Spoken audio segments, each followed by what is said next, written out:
ఏసే మార్గం నేను విడువడు ఎడబాయడు. ఈరోజు దేవుని వాగ్దానం.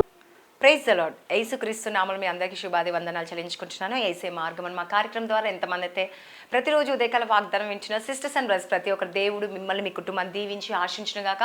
మరి మీ జీవితంలో మీ కుటుంబంలో దేవుడు గొప్ప అద్భుతాలు జరిగించాలని మనసారా కోరుకుంటున్నాను. మరి ప్రతి విషయంలో దేవుడు అనేక అద్భుతాలు అనేక ఆశ్చర్యాలు దేవుడు జరిగించే దేవుడు. మీ సమస్య మీ దుఃఖం మీ ఆవేదన నుంచి విడిపించే దేవుడు. మరి మీరు అందరూ హ్యాపీగా ఉండాలి మనసారా కోరుకుంటా ఉన్నాను.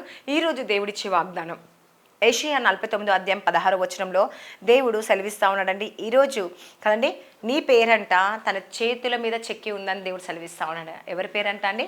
మీ పేరు ఎవరి చేతి మీద? దేవుని ఒక చేతిలో చెక్కబడి ఉన్నదంట. చూడండి, మరి యెషయా 49:16 ఏమంటున్నాడు? చూడుము, నా అరచేతుల మీదనే నేను చెక్కి ఉన్నాను, నీ ప్రాకారములు నిత్యము నా ఎదుట ఉన్నాయి. కదండి, హల్లెలూయా. ఏందంట అండి? దేవుని అరచేతిలో చెక్కబడి ఉందంట. నిజంగా ఎంత గొప్ప ధన్యత అండి. ఈరోజు ఎంతమంది అయితే వాగ్దానం ఇచ్చినారో దేవుడు మీతో మాట్లాడుతూ, ఇదిగో నేను నిన్ను అరచేతుల మీద చెక్కున్నాను అంటున్నాడండి. దేవుడు సెలవిస్తా ఉన్నాడు కదండి. గోడలో నిత్యము నీ ఎదుట ఉన్నాయి కదండి. హల్లెలూయా. నిజంగా మనుషులు మర్చిపోయినా దేవుడు చెక్కుకుంటాడంట కదండి. ఈరోజు దేవుడు సెలవిస్తూ ఉన్నాడు. ఈ లోక మనుషులందరినీ మర్చిపోతున్నారేమో నా ప్రియ సహోదరులారా. ఈరోజు దేవుడి వాక్యం చాలా గొప్ప ధైర్యాన్ని నీకు ఇస్తుంది. నిజంగా అండి, ఒక ధైర్యం నీకు ఇచ్చే వాక్యం అండి.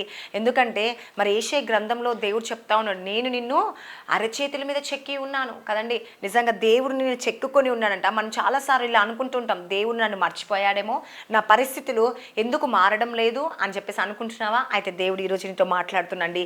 ఈ వాక్యం స్పష్టంగా చెప్తుంది ఏమని? దేవుడు అంట మర్చిపోడంట, ఆయన గుర్తుంచుకుంటాడంట. గుర్తుంచడమే కాకుండా కదండి, ఇంకేమంటును? నా అరచేతుల మీద నిన్ను చెక్కి ఉన్నాను కదండి. నిజంగా ఎంత గొప్ప ధన్యత అండి. ఈరోజు తన అరచేతులను చెక్కి ఉన్నాను అంటుండు. చెక్కడం అంటే ఏంటంటే ఏదో తాత్కాలికంగా చెక్కడం అనుకుంటున్నారా? కదండి, శాశ్వతంగా కదండి. ఏదో పెన్నుతో రాస్తే పెన్సిల్తో రాస్తే రఫ్ చేయడం కాదండి. దేవుడు అరచేతుల మీద చెక్కి ఉన్నాడు, ఎప్పటికీ చెరిగిపోనిదండి. హల్లెలూయా. చెక్కడం అంటే అది అండి, ఏదో రాసేస్తే రఫ్ చేయడం కాదు. హల్లెలూయా. కానీ తన అరచేతిలో చెక్కుకున్నాను సెలవిస్తున్నాడు. చూడండి, అదేవిధంగా దేవుని చేతిలో శాశ్వతంగా మీరు ఉంటారంట. నిజంగా ఎంత గొప్ప ధన్యత. దేవుని ఒక చేతిలో శాశ్వతంగా చూడండి. ఆలోచించండి, ఒక తల్లి తన పిల్లలైనా మర్చిపోతుందేమో, కానీ దేవుడు నమ్మిన వారిని తనని ఎప్పుడు మర్చిపోడంట. తన కుటుంబాన్ని కానీ తనని కానీ ఎప్పుడు విడిచిపోనని దేవుడు సెలవిస్తాను. కాబట్టి దేవుడు చెప్తున్నా, ఇది మరి నేను మాత్రమే కాదు, నిన్ను ఎప్పటికీ నేను మర్చిపోను కదా. నేను అనుకుంటున్నాను, దేవా నేను నిన్ను మర్చిపోతానేమో, నన్ను మర్చిపోయావేమో అనుకుంటున్నా, కానీ దేవుడు ఏమంటాడు, నేను నిన్ను మర్చిపోను ఎన్నటికీ అని దేవుడు సెలవిస్తూ ఉన్నాడు.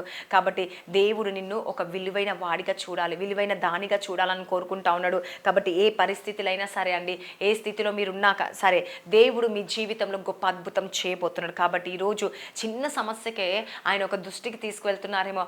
ఆయన చిన్న సమస్యను మొదలుకొని పెద్ద వరకు ఆయన దృష్టిలో ఉంటుందంట అండి. హల్లెలూయా. ప్రతి చిన్న విషయానికి కూడా చాలామంది ఒంటరిగా ఫీల్ అవుతూ ఉంటారు, బాధపడుతూ ఉంటారు. దేవా నువ్వు ఎక్కడున్నా సరే నాకు తోడుగా ఉండేసు ప్రభు అంటే నీ ముందే ఉంటాడంట. నీ అరచేతిలో చెక్కుకున్నాను, నా అరచేతిలో చెక్కుకున్నాను దేవుడు సెలవిస్తూ ఉన్నాడు. కాబట్టి ఈరోజు నువ్వు బాధపడుతున్నావా? నీకు బాధ ముందే దేవుడు ఉంటాడంట అండి. హల్లెలూయా. అందుకే ఏమంటుండో, నీ గోడలు కదండి నిత్యము నా ఎదుట ఉన్నది అంటే ప్రాకారం గల గోడలు ఉంటాయి, ఆయన ఎదుట ఉన్నదంట. నీ సమస్య ఏదైనా ఇట్లా దేవునికి కనిపిస్తుందంట అండి. హల్లెలూయా. కాబట్టి ఏ విషయంలో బాధపడకు. ఈరోజు ఎంతమంది అనుకుంటున్నారండి, నా జీవితం ముగిసిపోయింది, ఇంకా నా లైఫ్ ఇంతే, నా పరిస్థితి మారదు, నా జీవితం ఇంతే అని బాధపడుతున్నారు. అయితే దేవుడు నీతో ఈరోజు సెలవిస్తా ఉన్నాడు ఏమని? నేను నిన్ను వదిలిపెట్టను, నేను ఎన్నటికీ విడిచిపెట్టి నా కుమారి నా కుమారుడా. ఎందుకు నువ్వు దిగులు చెందుతున్నావు ఈరోజు? నువ్వు ఎందుకు బాధపడుతున్నావు ఈరోజు? నీ సమస్య పోవట్లేదని మేము బాధపడుతున్నావా? కృంగిపోతున్నావా? అయితే దేవుడు ఈరోజు సెలవిస్తూ ఉన్నాడు ఏమని?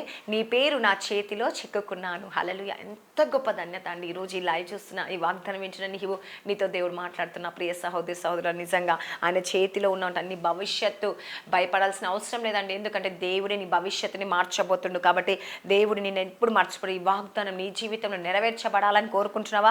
అయితే దేవుడు ఆశీర్వాదం, దేవుని దీవెన పొందుకోబోతున్నావు. ఎంతమంది అయితే అవునేసి ఈరోజు నేను నమ్ముతున్నాను అంటున్నావు? అయితే కామెంట్ సెక్షన్లో ఆమెను సెలవియండి. అదేవిధంగా చాలామంది కామెంట్ సెక్షన్లో కూడా మీ రిక్వెస్ట్ తెలియపరుస్తున్న మీ అందరి కొరకు ప్రతిరోజు ప్రార్థిస్తున్నాము. మరి మీ జీవితంలో దేవుడు గొప్ప అద్భుతం జరిగిస్తే ఈరోజు ఈ వాక్యం వింటున్న నీవు ఆయన నామమును పట్టుకొని ఆమె నన్ను సెలవియండి. ఖచ్చితంగా నీ జీవితం ఈ వాగ్దానం నెరవేర్చబడునుగా. కామెంట్. మరి ప్రతి ఒక్కరు ఎంతమంది అయితే ఉదయకాల వాగ్దానం వింటున్నారో సిస్టర్స్ అండ్ బ్రదర్స్ ప్రతి ఒక్కరు నమ్ముతున్నా, విశ్వాస విశ్వసిస్తున్నావా? చాలా మంది కామెంట్ సెక్షన్ రిక్వెస్ట్ తెలియపరుస్తూ మీ అందరి కొరకు ప్రతిరోజు ప్రార్థనలు జరుగుతున్నాయండి. ఉదయకాలం 3 గంటలకి మీ అందరి కామెంట్ సెక్షన్ ప్రతి ఒక్కరి కొరకు ప్రత్యేకంగా మేము ప్రార్థిస్తూ ఉన్నాము. ఖచ్చితంగా మీ జీవితంలో దేవుడు అద్భుతాన్ని జరిగించబోతున్నాడు. మరి ప్రార్థించుకుందాం. స్తోత్రం. పరిశుద్ధాత్ముడు యేసుప్రభు, ఎంతమంది అయితే ఈ ఉదయకాల వాగ్దానం వింటున్నారు వారి జీవితంలో వారి కుటుంబం గొప్ప అద్భుతం ఆశ్చర్యం మేలు జరిగించండి.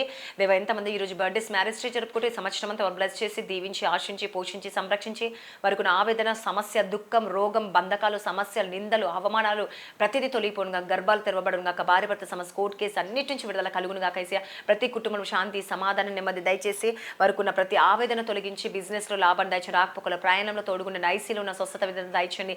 ఎంతమంది ఎగ్జామ్స్ రాస్తున్నారు, ప్రిపేర్ అవుతున్న వారందరూ మీకు జ్ఞాపకం చేసుకోండి.